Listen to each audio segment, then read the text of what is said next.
Hello, another day, another video. For today's video, maglungag ako. I'm gonna cook for lunch. Grits mga may guys, yung mais ba? Tapos sinaknak, yan po yun. Double purpose talaga yung paglulungag ko. Tapos mag-oatmeal yung breakfast niya while she sleep. And while she sleep nga my guys, now I'm gonna prepare myself na magwash ng aking face para naman pag wake up na siya o hindi na mabaho tayo, hindi na mabahong ba, 'di ba? Hindi na mabahong ba, tapos hindi na walang muta-muta na, o 'di ba? Para naman sinaknak pag magkisya kay mommy, o 'di ba? Mahumot si mommy. At saka yan po yung grits dito mga may guys. Tinawag yung grits mais binlod.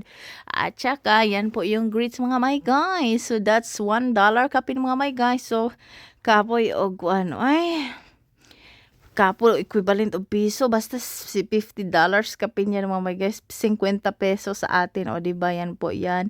Tapos I then put the grits in the water boil. So yan po yun, imekos-mekos lang natin yan while I mekos her oatmeal mga my guys. So yan po yung very simple life lang kami dito sa Amerika, no?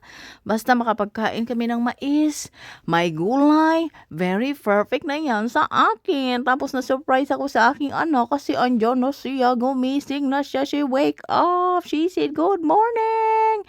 I said, "Oh, you make me scared, Char."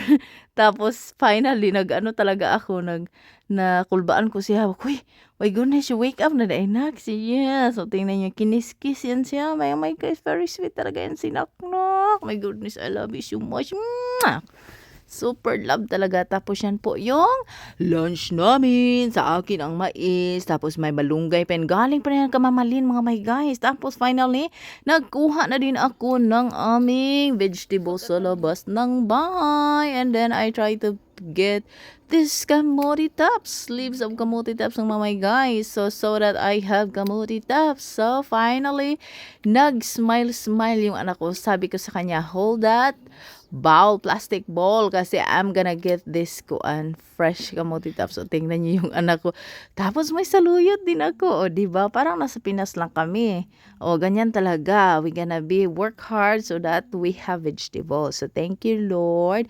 That's what, be careful what you wish for. Kasi nag-wish talaga ako Lord. I hope I get garden. I hope Lord, makapag-gulay kami ni Naknak ng fresh. O tingnan niyo yan. Tapos sabi ko sa kanya, hold the camera. Don't drop the phone because my goodness, my goodness, the phone of mommy is expensive mga my guys. So yan po yan, sabi ko don't drop it because ambot na lang ako ikapoy.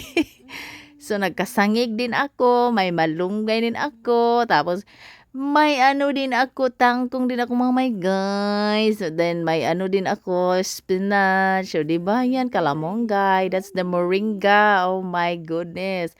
Sabi ko magtubo ka dyan kasi pag you don't grow, I'm gonna lang patterns ka talaga dyan. O, diba? Char lang mga my guys, no? Nag-enjoy talaga ako kapo yung voice over. Ay, pero mas na-enjoy ko din kasi nasa bahay lang naman ako, diba? So, ako lang mag-video na lang ko, no? Kaya mabuboard talaga ako dito. Buti na lang may anak mga my guys.